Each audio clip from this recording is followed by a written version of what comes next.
परम तपस्वी बाबा कल्याण दास जी महाराज की अध्यक्षता में ये कार्यक्रम होगा।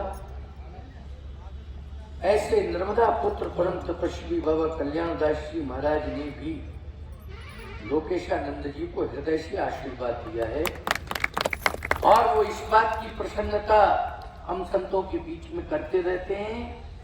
उनका बहुत बड़ा तपस्वी शिष्य परिकर है, उनके शिष्य परिकरों में तपस्वी महात्मा है, लेकिन उनमें विशेष रूप से श्री लोकेशानंद जी का नाम वो लेते हैं।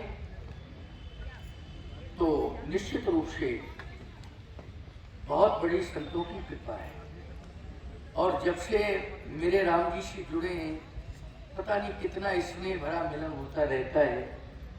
मैं आगरा मंडल में कहीं भी कथा कहने आता तो उसमें चाहे 10 मिनट कोई उपस्थिति हो, चाहे जितनी व्यस्तता रही हो, स्वामी लोकेशानंद जी उसमें अवश्य पहुंचे। यहाँ तक का प्रमाण है कि अभी अभी मेरी भरतपुर के पास में कथा हुई तो मुझे कुछ घंटे पहले ही सूचना मिली कि लोकेशानंद जी आ रहे हैं। आप सोचिए जरा, मैं आया हूं कथा कहने के लिए। कथाएं तो सब जगह होती रहती हैं, बड़े बड़े पंडाल लगते हैं, बड़ी बड़ी व्यवस्थाएं होती हैं, बहुत प्रचार होते हैं, लेकिन ऐसा नहीं है कि आप सभी जगह पहुंच जाते हो। ये मेरे प्रति स्नेह और श्रद्धा सम्मान का भाव रखते हैं, इसलिए महाराज आए हुए हैं, मैं कामदगिरि पीठाधीश्वर की कथा में जरूर पहुंचूंगा, ये भाव रहता है।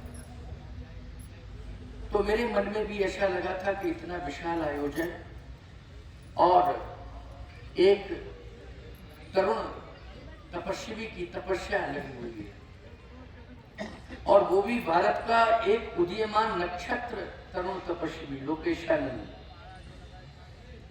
मेरा तो बहुत भ्रमण हो गया और ठाकुर जी कृपा से अभी भी कर रहा हूँ। कितना समय ठाकुर जी और दिला रहे हैं कुछ पता नहीं। हमारे जितने साथी कथावाचक थे वो तो चले गए। श्री राजेश्वरानंद जी हम लोग एक साथ के बेच के वक्ता रहे, लेकिन वो हमसे पहले ही चले गए। घनश्याम मृदुल जी, हम लोग एक मंच के वक्ता बाबा जी से, ये सभी बाबा जी के प्रेमी वक्ता रहे क्यों गए? राजेश रामायणी, राजेश्वरानंद वगैरह, घनश्याम मृदुल वगैरह, डॉक्टर श्यामदास जी, गीता दा, ये सब हमारे साथी बेच के वक्ता, ये सब संत वक्ता चले गए। ये ठाकुर जी की पता नहीं मेरे ऊपर क्या कृपा है कि अभी तक वो मुझे सामर्थ्य दे रहे हैं और शक्ति दे रहे हैं, स्वास्थ्य दे रहे हैं। नहीं तो इतना भ्रमण गोरखपुर से सीधा आया। और कहाँ जा रहा हूँ? महाराष्ट्र में गोंदिया भंडारा के पास में कथा कहने जा रहा हूँ। महाराज का तो क्षेत्र है, आप उधर तो सभी संत जाते ही हैं। उधर यहाँ से पहुँचने में आज से कथा प्रारंभ थी, लेकिन मुझे चिंता लगी थी कि जाने की गारंटी तो ले रहा हूँ कि मैं जाऊंगा जाऊंगा जाऊंगा, भगवान से जिद की थी कि मैं जाऊंगा जाऊंगा, लोकेशानंद जी के यहाँ जाऊंगा। जिद करके हम आए गए, ठाकुर जी ने कहा नहीं मानता तो चला जा।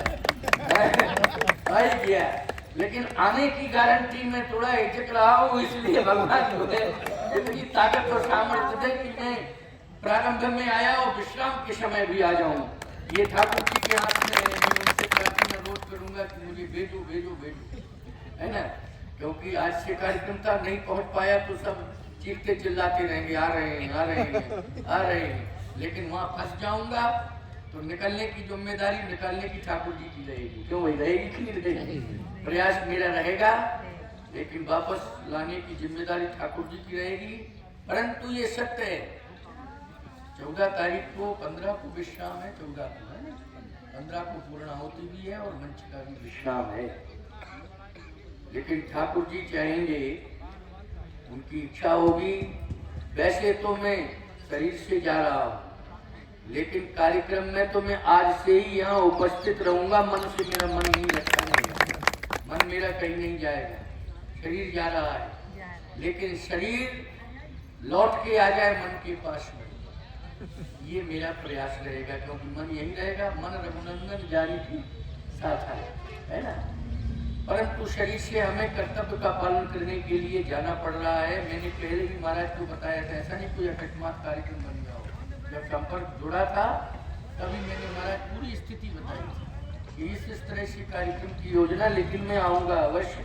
पुनः प्रयास करूंगा आने का, और केवल 15 तारीख का ही मेरा प्रयास नहीं रहेगा, हमेशा हमेशा इस आश्रम में आने का मेरा प्रयास है। आज मैंने स्वामी लोकेशानंद जी का चद्दर उड़ाकर और स्वस्थ पाठ के साथ सम्मान दिया है, और मेरे हृदय की जो अंतर मन की भावना है, लगभग मैं मानता हूँ कि खट दर्शन के सभी आचार्य पधार रहे हैं, शैव संप्रदाय से हमारे शंकराचार्य महाभाग सभी पधार रहे हैं, रामानंद संप्रदाय से मैं स्वयं आई गया हूँ। हमारे रामानंदी परंपरा में, रामानंद संप्रदाय में आदि रामानंदाचार्य की परंपरा है, तो उस परंपरा में कामदगिरि पीठ जो है आदि जगतगुरु रामानंदाचार्य की परंपरा की पीठ है, तो उस पीठ पर मैं पीठासीन हूँ, तो मेरी उपस्थिति हुई है। हमारे संप्रदाय के तमाम वैष्णव संत आएंगे, लेकिन चूंकि आचार्य परंपरा से मेरी उपस्थिति यहाँ हुई है, और यही भावना हमारे स्वामी लोकेशानंद जी महाराज की है। हमारे रामानंद संप्रदाय में भी हमारे और भी जगत गुरु हैं, लेकिन आपने निश्चित रूप से अंतर्मन से श्रद्धा मेरे प्रति रखी, और कामदगिरि पीठ से तो भगवान राम की श्रद्धा, भगवान राम ने 11.5 वर्ष वहाँ निवास किया है, तपस्या की है, ये राम जी की तपस्थली है। तो श्री राम जी की तपस्थली तपोभूमि कामदगिरि पीठ से मैं श्री कामदगिरि भगवान का प्रतिनिधि बन के आया और आपका अभिषेक किया, और मेरे अंतर्मन की इच्छा है कामदगिरि पीठ की ओर से मैं आपको महामंडलेश्वर की तरफ से अभिषेक करता हूँ, और ये चाहूँगा कि सभी संप्रदाय के आचार्य पधार रहे हैं इस महा आयोजन में, समागम में, सहस्त्र चंडी महायज्ञ में शंकराचार्यों के द्वारा, और उदासीन संप्रदाय के आचार्य हमारे स्वयं श्री बाबा कल्याणदास जी महाराज पधार रहे हैं। वो वास्तव में हमारा उदासीन संप्रदाय हमारे संप्रदाय से एक दूसरे के पूरक हैं, हमारा वैष्णव संप्रदाय उदासीन संप्रदाय दोनों एक दूसरे के पूरक हैं। इसलिए महाराज श्री स्वयं पधार रहे हैं, उनकी अध्यक्षता में कार्यक्रम होगा, उनकी परम कृपा रहेगी उनके द्वारा निश्चित रूप से, क्योंकि आप उदासीन संप्रदाय से जुड़ चुके हैं लोकेशानंद जी महाराज, और बाबा कल्याणदास जी की परम कृपा उनकी छत्र छाया है। निश्चित रूप से मैंने तो चद्दर उड़ा करके आपका अभिषेक किया है, बाबा कल्याणदास जी गोद में बिठा करके आपका अभिषेक करेंगे। इतना वात्सल्य, इतना स्नेह, और भी जितने महामंडलेश्वर आ रहे हैं, मैं सभी से आशा अपेक्षा करूंगा कि वो भी लोकेशानंद जी को महामंडलेश्वर के पद पर पदासीन करके इनको सम्मानित करेंगे, और शंकराचार्य महाभाग निश्चित रूप से, क्योंकि हमारा स्वामी सदानंद जी महाराज से भी संपर्क है, श्री मुक्तेश्वरानंद जी से भी बहुत अच्छा संपर्क, स्वामी जी का जब शरीर छूटा था ब्रह्मलीन स्वामी स्वरूपानंद शंकराचार्य जी महाराज का, तो उसमें मैं पहुंचा था, और दोनों शंकराचार्यों के बीच में मैंने श्रद्धांजलि अर्पित की थी। उनको इस बात पर एक भरोसा हुआ था कि नहीं, आपने सबसे पहले आकर के आचार्य परंपरा में श्रद्धांजलि दी है, इस बात को उन्होंने स्वयं अपने मुख से कहा था, और उसका परामर्शी गंगा से वीडियो वायरल भी हुआ था। एक और हम बीच में हम थे, शंकराचार्य सदानंद जी और अमृतसरानंद जी मध्य में मैं था, तो एक आत्मीय प्रेम है। जगतगुरु स्वामी स्वरूपानंद जी महाराज ने कामदगिरि पीठ पर 3 बार चातुर्मास किया था। जब वो महामंडलेश्वर थे तब उन्होंने शंकराचार्य नहीं बने थे, उस समय उन्होंने 4 महीने रहकर चातुर्मास किया। इसके बाद शंकराचार्य बनने के बाद पहली यात्रा चित्रकूट कामदगिरि की थी, और मेरे ही पीठ में विश्राम हुआ था। उस समय हमारे बड़े महाराज श्री थे, क्योंकि बड़े महाराज श्री से महाराज का बड़ा प्रेम था। स्वतंत्रता संग्राम सेनानी वो भी थे, और मेरे महाराज जी भी थे। एक साथ देश की आज़ादी की लड़ाई में मेरे बाबा गुरुदेव और महाराज स्वरूपानंद शंकराचार्य महाभाग एक साथ आंदोलन में रहे थे। उस समय से प्रेम था, एक साथ जेल में बंद रहे थे, उस समय से प्रेम था। 14 साल मेरे महाराज श्री उम्र में बड़े थे, इससे स्वामी स्वरूपानंद जी से 14 वर्ष उम्र में बड़े थे। 14 वर्ष आयु में महाराज छोटे थे, उतना ही 14 साल उम्र में बड़ा मैं हूँ उनसे। अब मैं प्रेशर ये सब पता नहीं कैसा एकदम चला आ रहा है, भगवत कृपा से ऐसा क्रम चला आ रहा है, वो संस्कार संयोग है, तो वो निश्चित रूप से उस भाव में मुझे सम्मान भी देते, स्नेह भी देते हैं। क्योंकि आचार्य पीठ पर वो बैठे, इसलिए मैं पीठ का सम्मान भी करता हूँ। क्योंकि मैं भी रामानंद पीठ पर बैठा हूँ, इसलिए वो मेरा भी सम्मान करते हैं और आत्मीय स्नेह भी है। लेकिन क्योंकि वो स्वामी जी महाराज द्वारका पीठ वाले शायद 6 तारीख को आ रहे हैं और महाराज जो है 6 को वो भी आ रहे हैं, लेकिन 8 को चले जाएंगे। तो मेरा तो संभावित समय ये है कि 14 तारीख की आने की स्थिति रहेगी। मैं कोशिश पूरी करूंगा, लेकिन मेरा शंकराचार्य भगवान के प्रति आत्मीय सम्मान अवश्य है।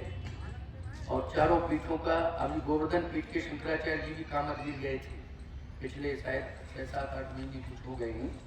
तो गोवर्धनपुरी वाले स्वामी जगत गुरु शंकराचार्य श्री निश्चलानंद जी महाभाग वो भी पधारे थे। उन्होंने कामतगिर भगवान का दर्शन किया था। 1 घंटे वहाँ रह करके अपना आत्म निवेदन कामतगिर भगवान से और अपना आत्म चिंतन भी संतों के बीच में रखा था। इस तरह से हमारे सभी शंकराचार्य महाभाग जाते ही हैं कामतगिर पीठ पर। और कामतगिर पीठ जो है आज स्वामी लोकेशानंद जी के सम्मान में इनको महामंडलेश्वर पद के लिए आज से ही कामतगिर पीठ ने अपना समर्थन दे दिया है। और वो समर्थन पत्र में अधिकृत पत्र अपनी पीठ से मैं प्रेषित कर दूंगा। सील मोहर लगा के सब बाकायदा बिल्कुल सिस्टम में है ना। वैसे परंपरा से तो मैंने अभिषेक किया है, लेकिन जो पीठ का प्रमाणित लेटर पैड है उस पर मैं अपना साइन और पीठ की मोहर लगा करके यहाँ प्रेषित कर दूंगा। मेरी तरफ से, रामानंद संप्रदाय की तरफ से आपका विशेष सम्मान। और सभी भक्तों से मैं एक ही बात कहूँगा कि ये आयोजन 2025 में महाकुंभ हो रहा है, लेकिन हमारे यहाँ महाकुंभों की बैठक की परंपरा श्रीधाम वृंदावन में रहती है। लेकिन तीर्थराज प्रयाग के महाकुंभ की बैठक 2024 में आज इस अवधूत गुफा में होने जा रही है संत समागम के साथ, जो 2025 के कुंभ के पहले। इसलिए इतना विराट आयोजन, इतना विशाल आयोजन पहली बार इस क्षेत्र में हो रहा है। और ये क्षेत्र जो है, अब ये क्षेत्र नहीं रहा। जैसे 84 कोष में नैमिषारण्य है, वैसे 84 कोष में ये तीर्थ बन गया है।